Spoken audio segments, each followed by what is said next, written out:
Unitarian Universalist Church, building community, inspiring growth, creating change.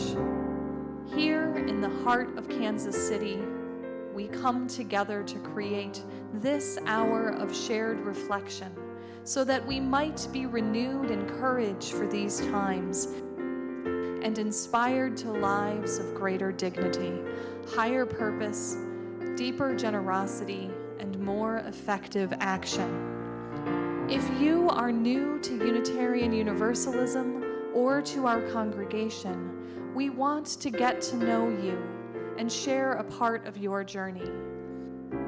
If this place is already your spiritual home, welcome once more.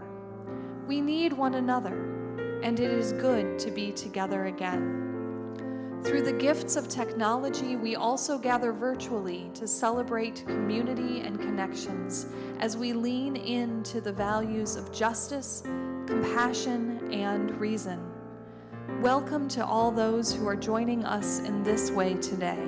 Together, we learn the love that has the power to overcome both loneliness in the heart and oppression in the world. Welcome to our service this morning. May the words and music and images that we offer today nourish our best selves, calling forth abundant wisdom and love. Arise, O souls, all arise.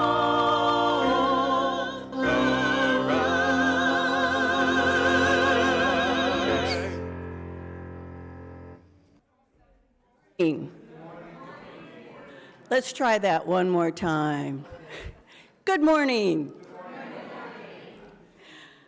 I'm Beth Andes, member of this congregation, and we are very glad that you're either here in person or joining us online for today's service. Some of you may be new here. Welcome. We want you to feel comfortable here and able to ask questions and get to know us. Would any members of All Souls who would love for a newcomer to talk to them, please stand up or raise your hand? Okay, so if there's any visitors, look around and talk to us later. Your presence, each of you, enriches us all and our time together. Bring your whole self, your truth of happiness and sadness and fear, your hopes, your worries, your curiosity, and the tenderness of your heart. Who you are right now is just who you need to be. Please note that we welcome to our service today Iona DeWalt on the piano. Woo! Thank you, Iona.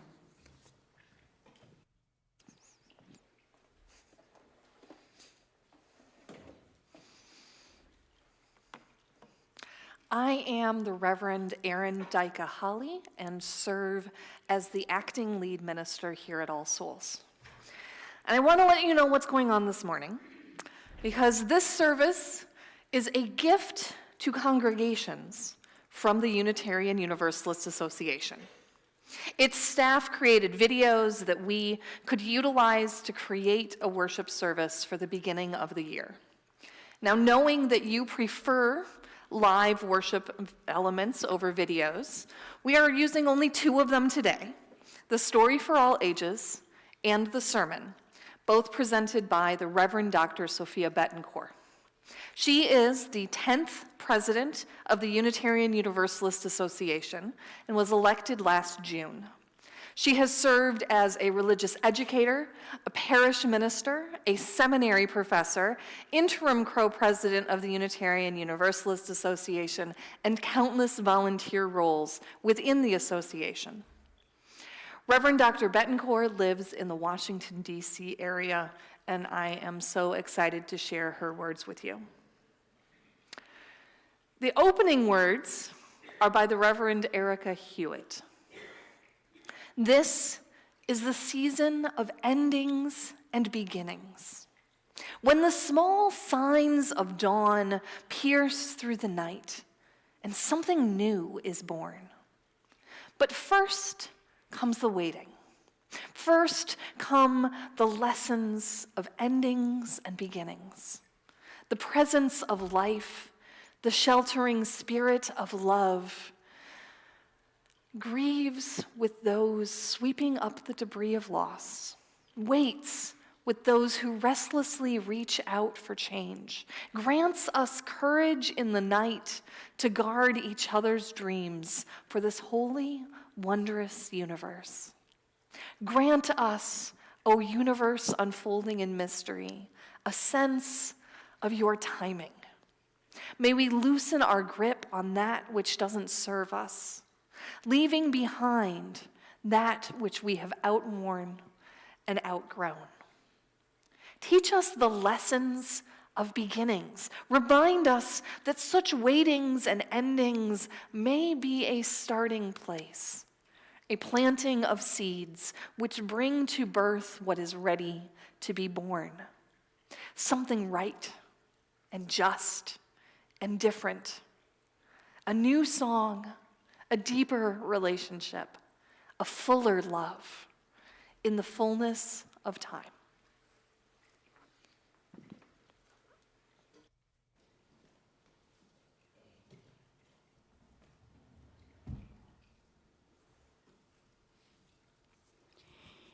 Here today, in this place and with these people, may we listen so that we may hear.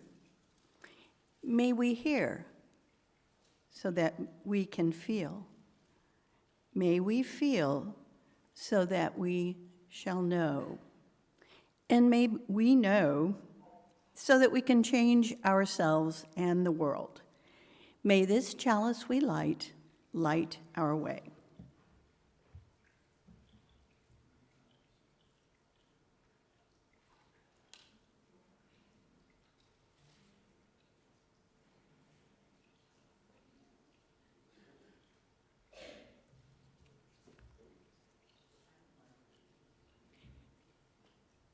Please stand as you're able and join in the affirmation of our covenant, then remain standing as we join together in song. Together we affirm, goodwill is the spirit of this church, and service is its law.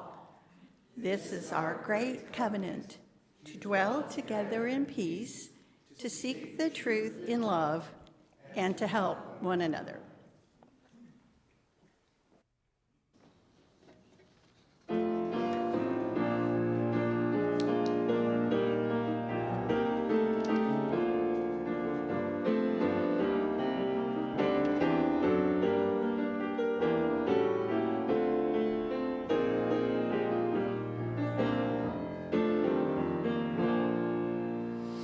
Gather the Spirit, harvest the power.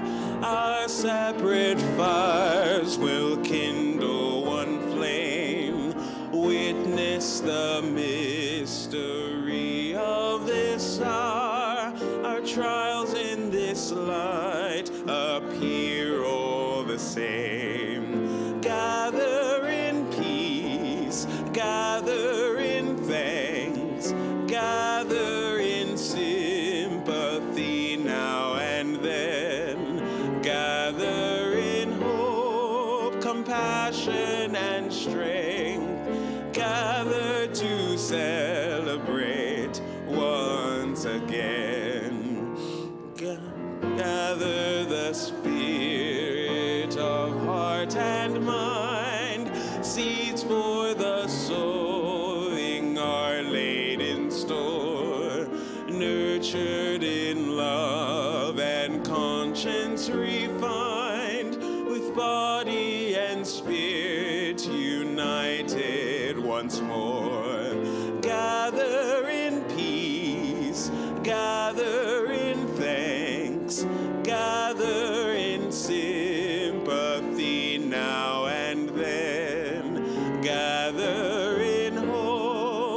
compassion and strength, gather to celebrate once again. Gather the Spirit growing in all, drawn by the moon and fed by the sun, winter to spring and summer to fall, the chorus of life resounding as one. Gather in peace, gather in thanks, gather in sympathy now and then, gather in hope, compassion and strength, gather to celebrate once again.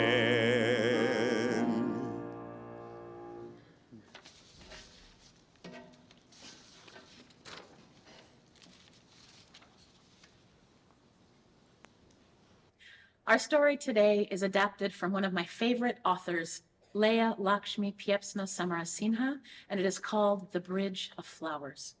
Now, I need you to know that this story is told in the voice of a young girl who loves her family very much. Here we go. I am quiet and I listen a lot, and that's why I get to tell this story. So here's what happened. My mom, Soraya, is a witch. And that means that she listens to people talk and she makes potions for them out of flowers and dirt and rocks and sometimes even spit to help them with their problems. My Bapa, Kamau, is a scientist, and they spend a lot of their time looking at tiny pieces of moss under lots of different microscopes. When Mom and Bapa fell in love, they planted 2 trees, close enough together that they could be near each other, but far enough apart to have room to grow. So Mom cast a spell, and Bapa settled down lots of fertilizer, and the 2 trees grew quickly and really, really tall. Now, Mom and Bapa really love each other. They don't always love living together. Right, Soraya has a tendency to leave crystals and lipstick and bacon grease everywhere, and Bapa likes clean counters so that the bacon grease doesn't end up in their experiments. They fight about this sometimes. Soraya thinks that bacon grease and crystals and lipstick are part of the magic. Bapa says clean counters are magical too. So eventually, Soraya and Kamau decided to live close together, but also apart. And they built houses, tree houses, in those very same trees that they planted when they fell in love. And most importantly, between the 2 houses, they wove a bridge of flowers so you could get back and forth whenever you wanted to.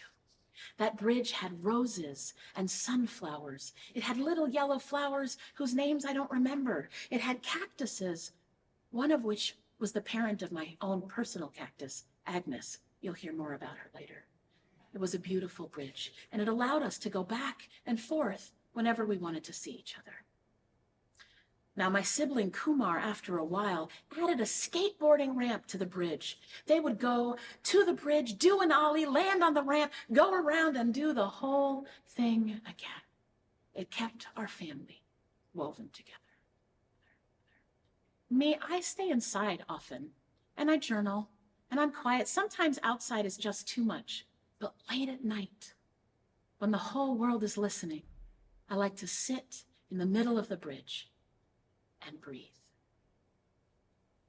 Now, one day, times got really stressful in the world, and Mom tried to help more and more people, and she picked more and more flowers from the bridge for her potions. And Bapa, they were doing more work to try to clean the air, and they took more mosses and lichens from the bridge. They did this work to support the community, and they picked more flowers and more mosses and more lichens. And one morning, when we went outside, we saw that they had picked too much, and the bridge had collapsed. Mom and Bapa started fighting about whose fault it was. We just don't have time to deal with this. And they went back to work. This is something parents do sometimes when they're stressed. But Kumar and I didn't think this was okay. Some members of the community suggested that we didn't need a bridge. After all, Soraya had a ramp, Kamau had an elevator. It wasn't as if we couldn't get to each other. But Kumar and I liked the ease of back and forth. What if I left Agnes in the wrong house? What if Kumar needed their backpack? We decided something had to be done. Now, I don't always get along with my sibling, but we talked about it and we strategized and we came up with an idea. So I went to Mom's cabinet, you know, the one she doesn't lock because she trusts us. I took some of her magical honey and her special dirt and seeds, and Kumar took lichens and mosses from Bapa's lab. And we came and we brought our hands together and we thought about what we most wanted. We closed our eyes and we wished for that to come back into being. When we opened our eyes, the bridge was back, but it didn't just connect our houses. It connected our houses and our libraries and the place where Soraya and Kamau go for organizing meetings. It connected us to the shelter and the food bank and all around the community. And the bridge was beautiful. So we went to wake up Soraya and Kamau to show them what we had done, but they were already awake. They were up late, working on saving the world. But they came outside with us and saw the bridge, and it was good. So it turns out that I have magic too, even though I'm quiet. Or maybe because I'm quiet, I have magic. And it's good to live with people you love and to sometimes have enough space for yourself and for growth. And the truth is that sometimes when we least know what we're doing, it's when we are at our most magical. And that is the end of our story.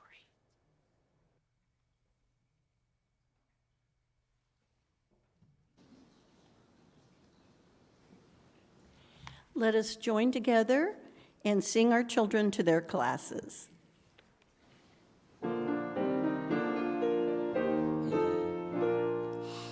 Go now in peace, may love guide all your ways. Beauty be the blessings of your nights and days.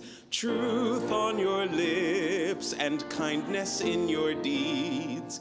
Faith to follow where the human spirit leads.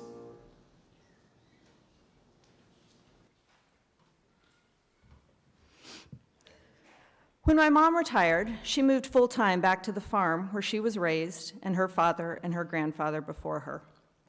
My mother had a cousin named Jerry who lived on the neighboring farm. He was a good old boy that had lived on the same land 5 miles outside of a small Missouri town his whole life. Besides farming, he worked 40 hours a week in town welding at the same place for 40 years. And as this description implies, he was pretty set in his ways. With his retirement, he needed more to do, so he and my mom came up with a business agreement where he managed the day-to-day on our farm, and she was consulted on business decisions and shared in paying for the expenses. When my mom retired, she moved back to the farm full-time and started spending more time talking to Jerry about how the farm was run and life in general. Knowing he was set in his ways, she would sometimes start a conversation with, "I want to plant a seed." And once the soil of his mind was receptive, he would give a nod, and she would go on to suggest some new idea or newfangled thing she thought he would like if he just gave it a chance. When it came about that I started managing the farm, he would call me up with something he thought we should do that wasn't a planned expense. He'd start with, "Now, young lady, I want to plant a seed." "You know I learned that from your mom. I want to plant a seed." And the new idea would follow. The words are jumping. Give me a moment.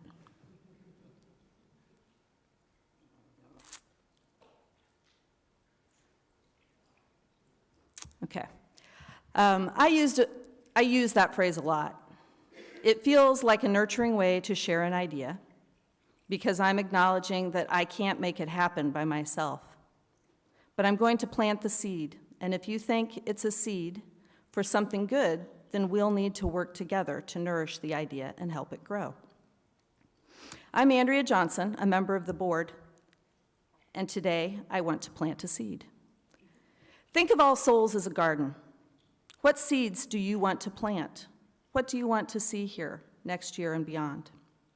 Turn to your neighbor, extra points if it's not somebody you came with today, And in 1 or 2 sentences, plant your seed for what you see at All Souls.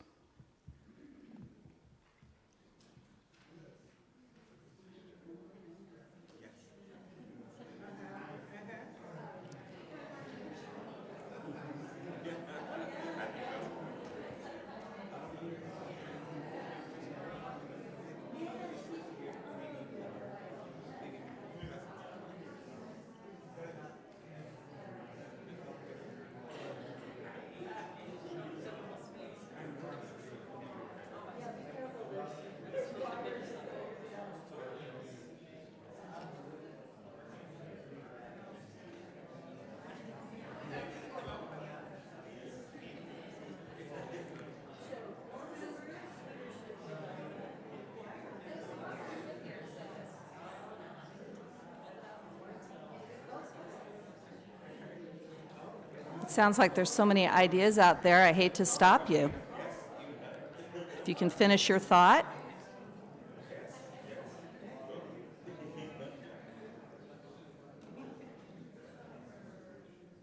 Thank you. So how can you nourish and grow that new seed that you just planted, or the one that was just shared with you? You can get your hands in the dirt and give time for this seed and all the ones already growing, or you can help with the expenses needed to grow these seeds. There are directions on the screen for how to give electronically, or you can drop something in the basket as it comes by. The offering will now be given and gratefully received.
Please join me as we dedicate all of the offerings of time, talent, and treasure we have received this week. We dedicate our offerings and our actions to the mission at the heart of this congregation, to build a respectful, caring community, to inspire personal and spiritual growth, and to create change toward a just and compassionate society.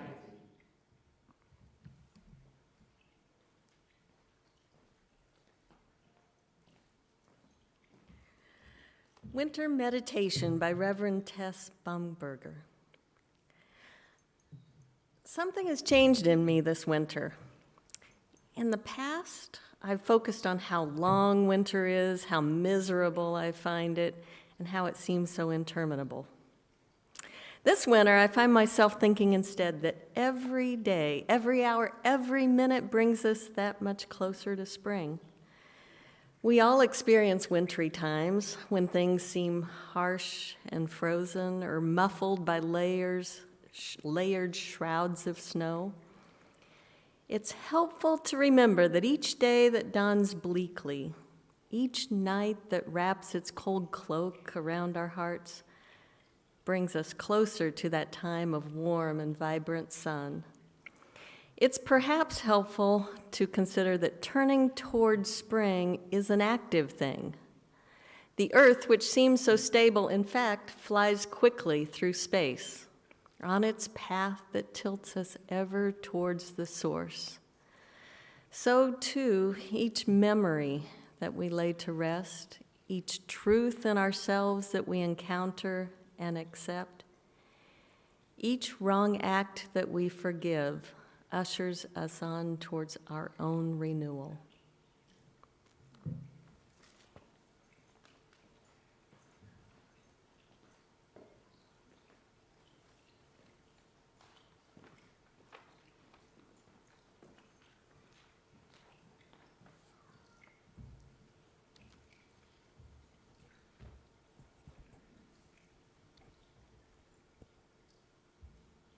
A Winter Blessing by Reverend Dr. Rebecca Ann Parker.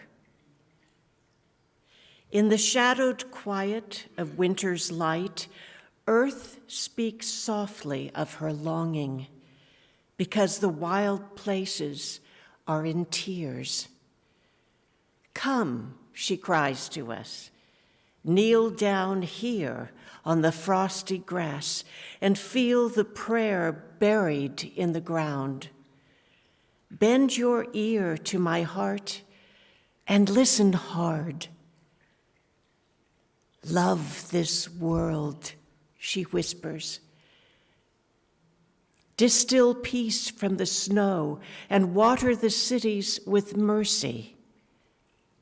Weave wonder from the forest and clothe grief with beauty. Rest in the rhythm of the turning year. Trace the bending arc, rounding the curve toward justice, and vow anew to do no harm. A vibrantly orange and crimson sky at sunset with the silhouette of an evergreen tree in front of it. The winter trees stand watch, haloed in the last gleams of the slanting sun. Glory sings here. Heaven echoes the call. Repeat the sounding joy. Make your life an answer. Bow, praise, rise.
My beloved housemate and chosen family, the Reverend Dr. Devorah Greenstein, has been excited about winter sowing lately.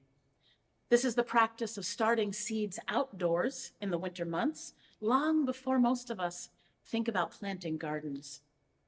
It's a fairly simple and practical idea. Most gardeners save plastic containers from around the house that we might otherwise recycle, and we prepare them with soil and seeds and lids so they can protect the potential that they house through the coldest months of the year. Why do we do this? Couldn't we look at beautiful pictures and seed catalogs instead and dream of all that we might plant in the spring months? I know that that has long been my personal practice. Why would we follow what for some of us are the winter holidays by tucking tiny kernels of life into unlikely spaces? I've decided to embrace this idea of setting seed long before signs of life will be visible as a type of leaning in to the new year. How many of us, like me, have gotten into a habit of disparagement at the year's turning? I remember holiday ornaments in 2020 that had language I probably shouldn't repeat in the pulpit without good cause, woven into these beautiful snowflakes. I think we still have a small plastic dumpster with flames coming out of the top as a representation of our disparagement and dismay with the year prior. I can't remember if it was 21 or 22. Politics, pandemics, and ideologies have turned what I used to associate with fireworks and other festive celebrations into a kind of creative dismissal of all that has come to pass in the prior 12 months. Don't misunderstand me. I fully embrace the power of humor that allows us to laugh our way closer to hopefulness and possibility. We need more of that. And I'm not here to censor how we keep ourselves going in difficult times. But as often happens in my life, I can hear the echoes of my grandmother's teachings when I get a little too comfortable in how I process all the things. She used to teach me about the magic at the turning of the year, and she encouraged me to do whatever thing I most want to spend my time on or have shape the year to come, just as the clock strikes midnight on December 31st. I think this is related to that tradition of kissing a loved one right at the end of the countdown.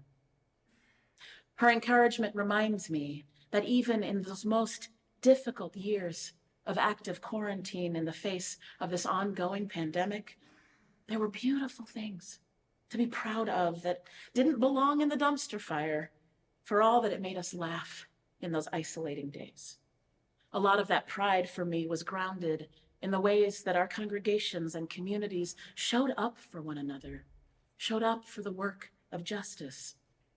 It was grounded in my gratitude for our religious professionals, for our lay leaders and our nationals UUA staff as they pivoted and resourced and supported us through the unknown. Most are still recovering from that nonstop labor. Beloveds, we leaned into community care in profound ways, and I am so proud of how we continue to do so, even as many of us, though not all of us, experience fewer restrictions in our activities than we did then. We built magical bridges, the very kinds of connections and interdependence that we continue to live into together in new ways.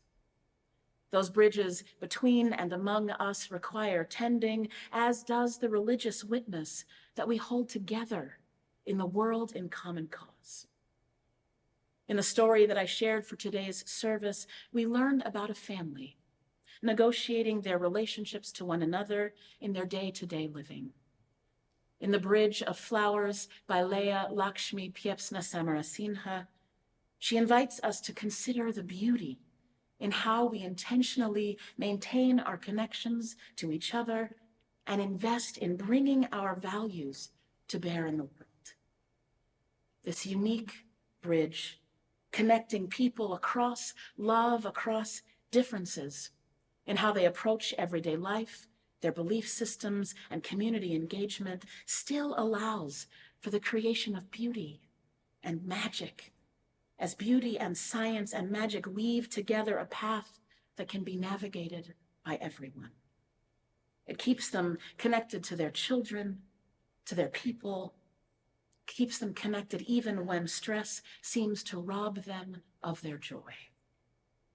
I probably don't need to remind you that when times were difficult and two people who loved one another profoundly gave more than they could sustainably give to maintain and support their surrounding communities, the bridge of flowers collapsed. Not only did it collapse, but some outside of their nuclear family discouraged them from rebuilding the bridge. Soraya had a ramp after all, and Kamau had an elevator.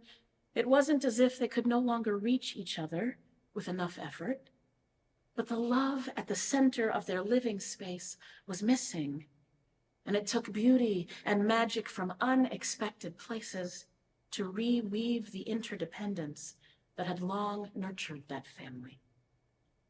I can imagine my grandmother telling those children to hold the seeds and the dirt and the honey and the spores together at midnight at the turning of the year. Of course, we still have time to set intentions or to weave magic for 2024, and the purposeful naming of what we most long to turn our focus toward feels important in this story. What are you most proud about from 2023?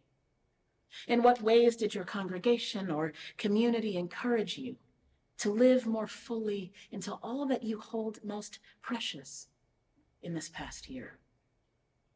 How did they surprise you?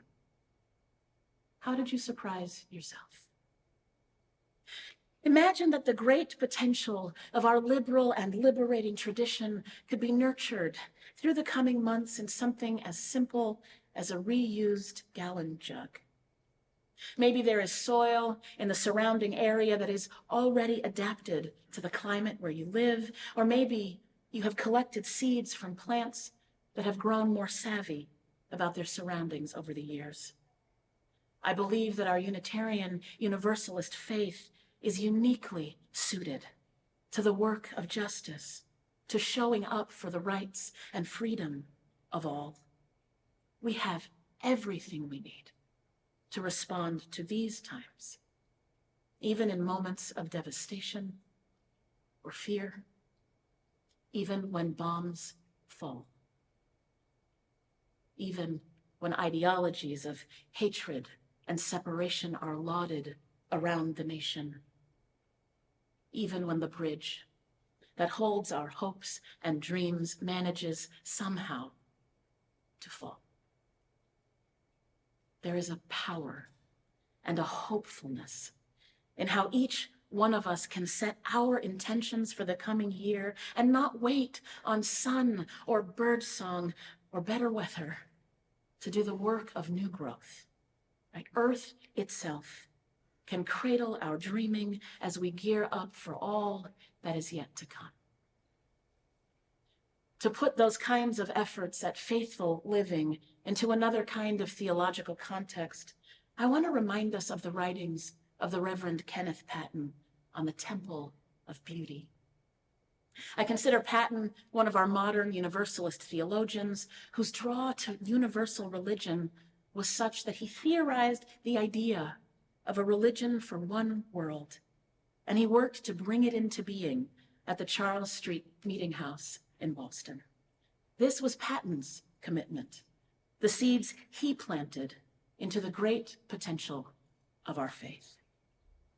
For Patton, universalism needed to be expanded. It needed to be made large enough to become an expression that included a universal humanity, universal peace, universal welfare, universal health, universal freedom, universal security, universal science and understanding.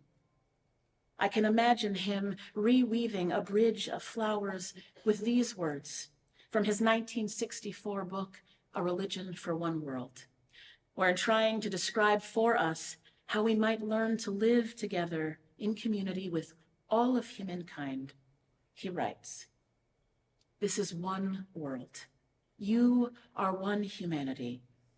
Live therefore in peace and till the garden of the earth. Make your days and the years of your children a glad time upon the earth." Patton believed that religion, when drawn beyond the bounds of any one culture, any one expression, or any one group of people, contained within it the possibility of bringing into being all that is most right in the world. So here, goodness, freedom, justice, understanding, kindness, consideration, and the dismantling of discrimination and prejudice all reach their most noble, compassionate, and complete dignity, grace, and power. It's a lot to expect from one universal tradition. But Patton believed that the potential for this possibility lay within reach, if only we could learn and find good ways to describe it and to teach ourselves how to recognize it in its echoes through human art and human culture. Now, I know that we have learned a great deal about the dangers of trying to define one big T truth that is available for all people. Right? It's not the availability that is the issue. It's the likelihood that one dominant group's perspective will be elevated as the ultimate goal to the erasure of all other cultural and communal expressions. That is not what Patton is calling for. But still we know, right, to hold ourselves accountable to the impact of power in those scenarios. But what I most want to hold on to from Patton's thinking is the very practical idea that liberals need good language and ideals to describe the things that we most long to bring into being. Our very pluralistic approach to Unitarian Universalism can make agreeing on shared language difficult, and without it, it's hard to collaborate with one another or to hold on to all that we hold dear. For Patton, the highest ideal that we can strive for in all of our efforts is beauty. I don't think he meant that in a temporary or frivolous or vain kind of a way. He writes that unlike goodness or truth, words that we often lift as ideals in our tradition, beauty includes the highest expression of our values. Right? He argues that there can be truth that is not beautiful, goodness that is not beautiful, but that beauty as its core is both truthful and good. And he reminds us that every expression of beauty born of our human interconnections serves as a kind of prophetic witness to what might best heal this world. Patton calls us to build temples of beauty. For me, those would probably take the form of gardens, and to fill them with everything that will preach our greatest ideals on our behalf. So what beauty do you most want to call into being in 2024? How are your congregations and your communities leaning into all that is most needed in this coming year? How are you helping to keep those bridges well tended? From the perspective that I am privileged to hold as the president of your Unitarian Universalist Association, I can tell you that there is already a lot to be proud of in our efforts in community. I hear from our field staff that care for each other far beyond the bounds and the limits of Unitarian Universalism remains the bedrock of this faith. I hear from our organizing strategy team again and again as they work with partner organizations around the country that they are thanked for the ways that UUs serve as the dependable core of volunteer efforts for justice in their communities. I get to witness the ways in which our national level volunteers all across our tradition give their very best to keeping the values and the ideals of Unitarian Universalism alive in the world. And sometimes I get to sit with a few of you in small groups where I'm told again and again how this faith saves lives. Beloveds, I'm not here to tell you what seeds to plant in the coming year. I can tell you some of mine. In this shared ministry and with the wisdom of so many others by my side, I am tucking the seeds of climate justice into my winter sowing this year. Alongside it go the seeds of democratic strategy, bodily autonomy, and decriminalization. With your dedicated national staff, I get to plant seeds of accountability in ministry and congregational life, seeds of leadership development, resource production, ministry with youth and families, and greater equity among our religious professionals writ large. Together, we will continue to sow seeds that protect the most vulnerable among us, and together we will UU the vote again in this coming year. The garden of my dreams is born of the great potential that I know lives at the heart of this faith, and the love that we call into being at the center of it all is more than enough to help our dreaming bear fruit. Loves, these have been challenging times, and the beauty that we bring into being together will be enough. May 2024 shower you in blessings, and may you in turn take those blessings and share them in the world. Thank you for all that you are and for all that you will yet do. May it be so.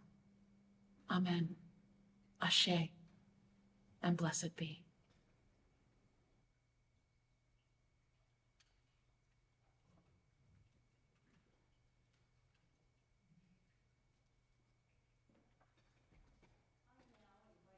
Rise as you are able and sing with me Blue Boat Home.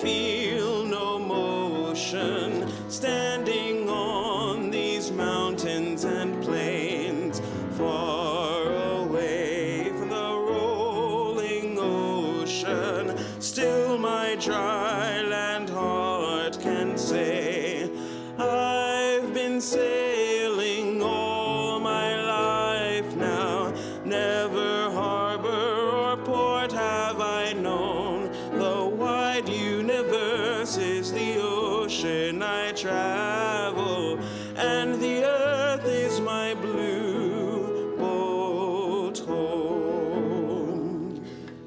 Sun, my sail, and moon, my rudder, as I ply the starry sea, leaning over the edge in wonder, casting questions into the deep, drifting here with my ship's companions, all we kindred pilgrim souls, making our way by the lights of the heavens in our beautiful blue boat home.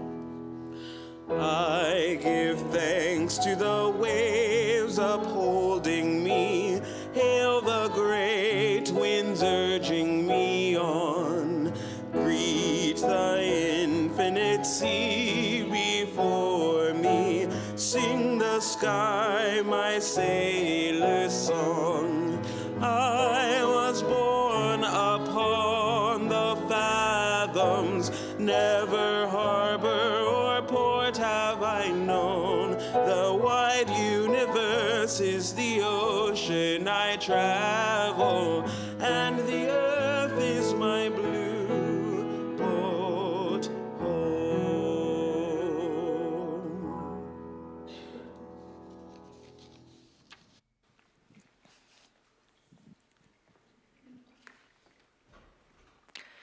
we release this flame, but not the light of truth, the warmth of community, or the fire of commitment. These we carry in our hearts until we are together again. These closing words are by Michelle Collins. Changes abound around us, within us, between us, in our communities, our neighborhoods, and our beloved faith communities. Changes abound. May we each find the balance point we need as we move through our ever-changing world.